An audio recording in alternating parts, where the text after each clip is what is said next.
दोस्तों, जब आपका पार्टनर आपको छोड़कर चला जाता है तो आप बहुत ही डीपली बिहेवियर पार्टनर के साथ करना शुरू कर देते हैं।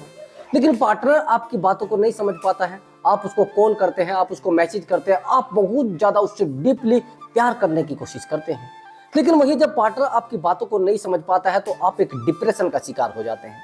और उस डिप्रेशन में आप चाहते हैं कि मैं अपने पार्टनर से बात करूं, अपने पार्टनर के क्लोज आऊं, तो पार्टनर आपको तो इग्नोर कर रहा है ना। आप क्या करेंगे दोस्तों? अगर आपका पार्टनर आपको बार बार इग्नोर कर रहा है, आपकी वैल्यू नहीं करता है, तो यह वीडियो आपके लिए बहुत ज्यादा इंपॉर्टेंट होगा। बस वीडियो को ध्यान से देखना है, वीडियो में बताए गए टोटल टिप्स को ध्यान से फॉलो करना। एक्चुअली दोस्तों, जब आपका पार्टनर आपसे दूर जाता है तो आप बहुत ज्यादा उस डीपली रिलेशनशिप में चले जाते हैं जिस रिलेशनशिप में आप ऑलरेडी होते हो।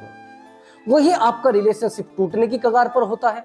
यानी ऐसी कंडीशन में आपका रिलेशनशिप चला जाता है जहां पर टूट सकता है। लेकिन आप परेशान हो रहे हैं कि मैं उस पार्टनर से बात कैसे करूं। एक्चुअली मेरे पास एक कॉल आया अभी लगभग 3 दिन पहले, और कॉल बड़ा डीपली मैं जिसको सोच रहा था, बड़ा समझने की कोशिश कर रहा था, लेकिन मैं उस कॉल के बारे में नहीं समझ पा रहा ना, बिल्कुल भी उसके बारे में फोकस नहीं कर पा रहा हूँ। एक्चुअली क्या हुआ कि जब हम उस पार्टनर से बात करते हैं तो हमारा पार्टनर हमारी बातों को ना समझकर बहुत ही ज्यादा दूर चला जाता है। उस कॉल के बारे में अगर मैं आपको बताऊं तो थोड़ा एक छोटी स्टोरी है, उस स्टोरी को आप समझ पाएंगे। एक्चुअली उसमें एक लड़का होता है जो एक लड़की से बहुत ही ज्यादा डीप रिलेशनशिप में होता है। और जब डीपली रिलेशनशिप में होता है, उस रिलेशनशिप का ये मान लेना कोई फ्यूचर होता ही नहीं। अब फ्यूचर नहीं होता तो फिर क्या होता है, दोनों एक अलग अलग समुदाय के होते हैं। जब उस रिलेशनशिप का कोई डीपली फ्यूचर नहीं होता है तो दोनों पार्टनर एक दूसरे से कनेक्ट होते हैं और इमोशनली कनेक्ट होते हैं। वही कुछ समय के बाद वो जो लड़की होती है, वो लड़की उस लड़के को मना कर देती है कि मैं आपके साथ इस रिलेशनशिप में नहीं रह पाऊंगी। एक्चुअली वो एक टीचर होती है, और वो टीचर जिस स्कूल में पढ़ाती है अपने जो स्टूडेंट होता है उस स्टूडेंट से किसी कारण से बात करना शुरू कर देती है। जब उससे वो बात करना शुरू कर देती है, उसको पता नहीं होता है कि मैं क्या कर रही हूँ। कहीं नहीं, कुछ समय के बाद जिस नए रिलेशनशिप में वो आती है, वो लड़का भी उसको छोड़कर चला जाता है। तो एक्चुअली क्या होता है, उसी समय उसको अपने बैक रिलेशनशिप की याद आती है, उस पार्टनर की याद आती है कि मुझे उससे बात करनी है, उस पार्टनर के संपर्क में जाना है। तो वहां पर फिर उसको बड़ी परेशानी होती है, बड़ी परेशान होती है। अब क्या होता है कि उस लड़के से दोबारा संपर्क करती है, और दोबारा संपर्क जब उससे करती है, लेकिन उस समय वो लड़का उससे दूर जा चुका होता है, वो उसकी बातों को नहीं समझ चुका होता है, ऑलरेडी वो एक रिलेशनशिप में आ चुका होता है। दोस्तों थोड़ा मेरी बात को डीपली समझना। एक्चुअली एक एग्जाम्पल बड़ा डीपली है और बहुत अच्छा एग्जाम्पल है। अगर आप कहीं पर गए हैं और किसी ने आपको चाय दी, और चाय जब उस इंसान ने आपको दे दी है और आपने चाय को छोड़ दिया है, अब थोड़ी देर बाद उस चाय को आप पीने के लिए जाते हैं, लेकिन चाय ठंडी हो चुकी है। आप उसमें चाय की गलती निकालेंगे या फिर अपनी गलती निकालेंगे? ऑफ कोर्स आप चेक कहेंगे कि सर वो तो हमारी गलती है। चाय की क्या गलती है? चाय की गलती इसलिए नहीं है, वो तो अपने लेवल पर थी, वो तो गर्म थी, वो आपको स्वाद भी दे सकती थी। लेकिन वहीं आपने उससे समय लिया और आपने उससे दूर हो गए आप। अब चाय ठंडी हो गई है तो फिर फायदा कुछ है नहीं, ना उन चीजों से लेवल कुछ बढ़ने वाला है। सेम यही सिचुएशन होती है हमारे रिलेशनशिप की। यदि आप रिलेशनशिप में आए हैं और उस रिलेशनशिप को सही से नहीं समझ पा रहे हैं, उस पार्टनर को सही से नहीं समझ पा रहे हैं, और आप सोच रहे हैं कि पार्टनर मेरी सारी बातों को समझेगा, इमोशनली अटैच है। दो तरीके के रिलेशनशिप होते हैं, एक फिजिकली रिलेशनशिप, एक इमोशनली रिलेशनशिप। तीसरे नंबर का होता है कंडीशनल रिलेशनशिप। जो कंडीशनल रिलेशनशिप होता है वो तो ये मान लीजिए कंडीशन पर ही बनता है। कोई कंडीशन है, हम कहीं पर जॉब कर रहे हैं, हमारे साथ कोई पार्टनर जॉब कर रहा है, हम लोग उसके साथ रिलेशनशिप में आ जाते हैं। या कई बार ऐसा होता है हम कहीं किसी रिश्तेदारी में चले जाते हैं, वहां पर कोई आ रहा है, हम हमारा कनेक्टिविटी उससे हो जाई है, तो वो सब चल जाता है। लेकिन वहीं पर इमोशनली अटैचमेंट जो होता है, वो चाहे कितनी भी दूरी पर हो, कितने ही दूर आप रह रहे हैं, आपका पार्टनर रह रहा है, चाहे आप विदेश में भी रहे हैं, तो भी वो इमोशनली कनेक्ट रहेगा आपसे, आपकी बातों को इमोशनली समझेगा और आपसे इमोशनली कनेक्ट बहुत डीपली रहेगा। लेकिन वहीं पर जिस दिन ये रिलेशनशिप टूटता है, जितना प्रेम उतनी ही नफरत दोनों के अंदर भर जाती है। अब होता क्या है कि वो लड़की आज उसके लिए रात दिन रोती है, रात दिन परेशान रहती है, वो कहती है सर कुछ भी रास्ता हो। एक्चुअली समझना, हम चाहते तो है कि मर जाए, हम कहते हैं सब लोगों की हम मरना चाहते हैं, लेकिन वहीं पर जब मरने की बात आती है तो हमें पता नहीं होता है कि मौत होती क्या है। मेरी बात को थोड़ा प्यार से समझना। रिलेशनशिप तोड़ना उतना दुखदाई नहीं होता जितना दुखदाई होता है उसके ब्रेकअप को सहन करना।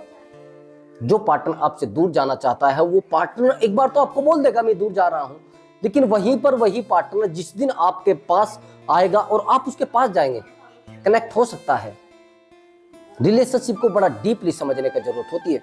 हम लोग रिलेशनशिप में तो आ जाते हैं, लेकिन रिलेशनशिप के बहुत रूल रेगुलेशन होते हैं। उन रूल रेगुलेशन को हम समझ नहीं पाते हैं। कितनी दूरियां होनी चाहिए, कितनी नजदीकियां होनी चाहिए, कितना हमें डीपली रिलेशनशिप में जाना चाहिए। अब फिर रिलेशनशिप स्ट्रॉन्ग होने के बजाय कमजोर पड़ जाता है, क्योंकि हम पार्टनर को बहुत ज्यादा वैल्यू दे देते हैं। पार्टनर हमारी वैल्यू क्यों नहीं करता? एक्चुअली समझना मेरी बात को, आप फाइनेंशियली स्ट्रॉन्ग नहीं होते हैं। चलो फिजिकली आप स्ट्रॉन्ग है, लेकिन फाइनेंशियली स्ट्रॉन्ग नहीं होते हैं। जब फाइनेंशियली आप स्ट्रॉन्ग नहीं होते हैं और फाइनेंशियली कमजोर होते कैसे हैं आप अपने बिजनेस पर फोकस ना करके आप अपने रिलेशनशिप पर फोकस करते हैं। जब आप अपने बिजनेस पर फोकस ना करके अपने रिलेशनशिप पर फोकस करते हैं तो आप बड़े कमजोर हो जाते हैं फाइनेंशियली। और इस दुनिया में पैसे से बड़ी कोई चीज नहीं है। अगर आपका ब्रेकअप हुआ है, आपका पार्टनर आपको छोड़कर गया है, तो आप उसको वापस पाना चाहते हैं तो खुद को डेवलप करना पड़ेगा, खुद पर ध्यान देना पड़ेगा, खुद की वैल्यू बढ़ानी पड़ेगी। और खुद की वैल्यू को बढ़ाने के बाद आपको अपने लेवल को बहुत डीपली लेकर जाना पड़ेगा। और मैं दो ही सिचुएशन में मानता हूं कि आपका पार्टनर वापस आता है। दो सिचुएशन आप समझ रहे हैं कौन सी सिचुएशन होती है? एक्चुअली एक सिचुएशन तो ये होती है कि आप उस रिलेशनशिप में बहुत अच्छे पर चले जाए, बहुत अच्छे डेवलप हो जाए, तब पार्टनर बैक हो सकता है। या फिर आपके पार्टनर को किसी और रिलेशनशिप में यानी थर्ड पर्सन से जब धोखा मिल जाता है, तब आपका पार्टनर वापस आता है, तब आपके रिलेशनशिप में वो दोबारा आने की कोशिश करता है। ये गलती अगर आपने की है कि आपका पार्टनर आपकी बातों को नहीं समझ पाया है और आप उसकी बातों को नहीं समझ पा रहे हैं, तो रिलेशनशिप खोखला हो सकता है। कई बार ऐसा होता है, मिसअंडरस्टैंडिंग हो जाती है, गलतफहमी का शिकार हम बहुत ज्यादा होते हैं। जब हमारा पार्टनर हमारी बातों को नहीं समझ पाता है और किसी गलतफहमी का हम लोग शिकार हो जाते हैं, तो पार्टनर फिर क्या करता है? वो अपनी बातों को समझाने के बजाय किसी थर्ड पर्सन को अपनी बातों को समझाना शुरू कर देता है। या तो आप रिलेशनशिप में हो तो पार्टनर की बातों को खुद समझना शुरू कर दीजिए, पार्टनर की बातों पर फॉलो करना शुरू कर दीजिए, पार्टनर की बातों को डीपली समझना शुरू कर दीजिए। नहीं तो किसी दिन पार्टनर आपसे दूर जाएगा, आपको धोखा देगा और फिर आप कहेंगे सर मेरे साथ तो धोखा हो गया है, ऐसा क्यों हुआ है? उसका सबसे बड़ा कारण होता है कि आपने रिलेशनशिप को समझा नहीं है, और समझा भी है तो आपने उसको फॉलो नहीं किया है। अब एक निजी कारण समझ लीजिए, आपका बिहेवियर भी हो सकता है, आपका लुकिंग भी हो सकता है। सबसे बड़ा दिक्कत होता है इंटरेस्ट। जिस दिन आपके रिलेशनशिप में इंटरेस्ट खत्म हो गया, उस दिन समझ लेना कि रिलेशनशिप भी कमजोर हो जाता है। आप समझना मेरी बात को, थोड़ा बैक जाइए रिश्ते में। जब आप थोड़ा बैक जाएंगे तो आप देखेंगे कि आपका पार्टनर से अट्रैक्शन कैसे हुआ था। आप समझ जाएंगे कि हाँ, मेरा अट्रैक्शन तो तब हुआ था जब मुझे उसमें इंटरेस्ट आया था। जब तक आपका अट्रैक्शन हो ही नहीं सकता, जब तक आपको किसी चीज में, किसी इंसान में, किसी प्राणी में इंटरेस्ट नहीं आएगा, तब तक आप किसी भी इंसान से, किसी चीज से कनेक्ट नहीं हो पाते हैं। ये सबसे बड़ी गलती आपकी होती है।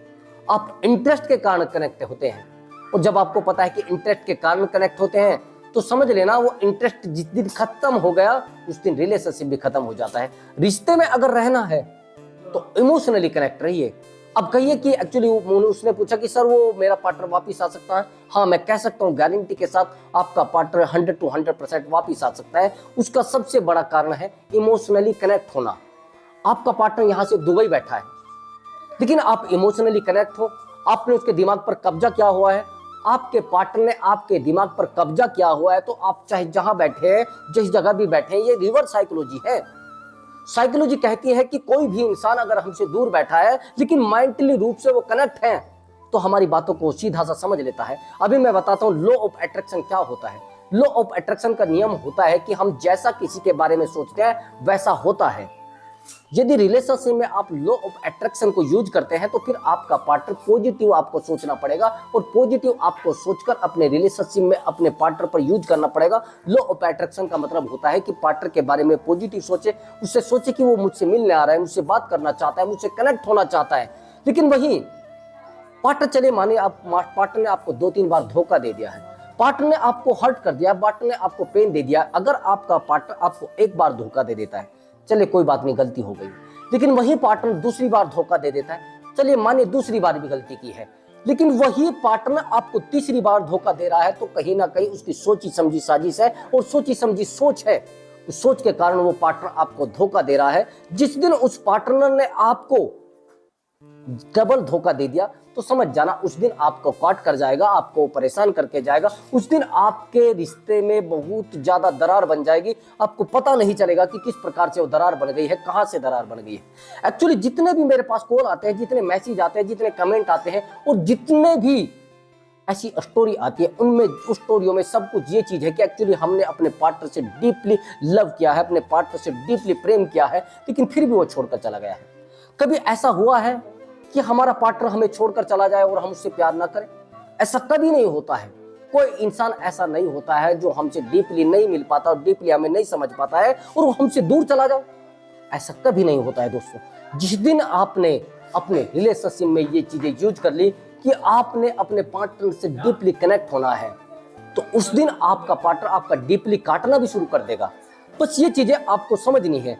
जिस दिन आप अपने आप को समझ पाए और अपने आप पर काम करना शुरू कर दिया, मैं कहता हूं आप दुनिया के किसी भी इंसान पर काम मत करिए, आप दुनिया के किसी वस्तु पर काम मत करिए, आप दुनिया के किसी भी वैल्यूबल इंसान पर काम मत करिए। बस काम करिए अपने ऊपर और अपनी वैल्यू बढ़ाने के लिए। अपने ऊपर जब आप काम करेंगे तो लोग आपके ऊपर काम करेंगे। दूसरी बात, आप अपने आप को खुश रखने के लिए काम करें और अपने आप की वैल्यू बढ़ाने के लिए काम करें। आप इन्वेस्टमेंट अगर करना चाहते हैं, मैंने देखा है बहुत सारे लोग रिलेशनशिप में इन्वेस्टमेंट करते हैं अपने पार्टनर के ऊपर। वो कहते हैं सर मैंने तो 2 लाख रुपए खर्च कर दिए, मैंने सर 5 लाख रुपए खर्च कर दिए, मैंने 6 लाख तक सर अपने पार्टनर को दे दिया है, लेकिन फिर भी पार्टनर हमें क्यों छोड़कर चला गया है? पार्टनर इसलिए आपको छोड़कर जाता है, आपने डीपली इन्वेस्टमेंट किया है। आपको गलती नहीं करनी है, रिलेशनशिप में इन्वेस्टमेंट नहीं करना है। अगर आपने रिलेशनशिप में इन्वेस्टमेंट किया तो पार्टनर कब आपका काट कर चला जाए, कब आपको रुला कर चला जाए, पता नहीं लगेगा। प्रेम सही है और अच्छा है और सीधा है तो आपको मिलेगा। अगर प्रेम आपका सरल है और चिंतन वाला है तो भी आपको मिलेगा। लेकिन वहीं पर अगर आपके प्रेम में कहीं ना कहीं मन मुटाव है और आपके प्रेम में धोखा भरा है तो आपका प्रेम आपको छोड़कर चला जाएगा। बिल्कुल गारंटी के साथ मैं कह रहा हूं। आपके प्रेम में लालच, स्वार्थ बिल्कुल नहीं होना चाहिए। आपके पार्टनर के अंदर कोई सा भी इसमें से गुण है यानी कमी मान लेना, तो फिर आपका पार्टनर आपको कहीं ना कहीं दगा देकर जाएगा और आपको छोड़कर जाएगा। तो समझने की कोशिश करना। जो मैं ट्रिक अब आपको बता रहा हूँ, उस ट्रिक को यूज करके रिलेशनशिप में आप अपने पार्टनर से आसानी से कनेक्ट हो सकते हैं और रिलेशनशिप को दोबारा अच्छे से डेवलप कर सकते हैं। वो ट्रिक क्या है, उस ट्रिक को थोड़ा ध्यान से समझना। उस पार्टनर से आप जैसे ही मिलने जाते हैं तो आपको उसके सामने इमोशनली बिहेवियर नहीं करना है। आपके फेस पर स्माइल होनी चाहिए। आपको देखने में दूसरा इंसान समझे कि हाँ इसको कोई फर्क नहीं पड़ रहा है। आपको इमोशनली स्ट्रोंग बनना है और इमोशनली इंटेलिजेंट भी बनना है। जिस दिन आप इमोशनली इंटेलिजेंट और इमोशनली स्ट्रोंग बन जाते हैं उस दिन आपका रिलेशनशिप भी स्ट्रोंग होता है और आप खुद भी स्ट्रोंग हो जाते हैं। यही कारण होता है सबसे बड़ा। इस कारण के कारण ही आप अपने आप को समझा पाते हैं। जिस दिन आपने ये चीजें डीपली रिलेशनशिप में करना शुरू कर दी तो आपका पार्टनर आपकी बातों को समझेगा और आप पर ध्यान भी देगा, आपकी वैल्यू भी करेगा। जिस दिन आप ये सब करेंगे उसी दिन ये सब हो पाएगा। तो बस थोड़ा ध्यान से मेरी वीडियो को देखना है। वीडियो में बताए गए टोटल टिप्स को ध्यान से फॉलो करना है। तो मैं मिलता हूं अगली वीडियो में एक नए टॉपिक के साथ और नए रिलेशनशिप ट्रिक के साथ। नमस्कार दोस्तों।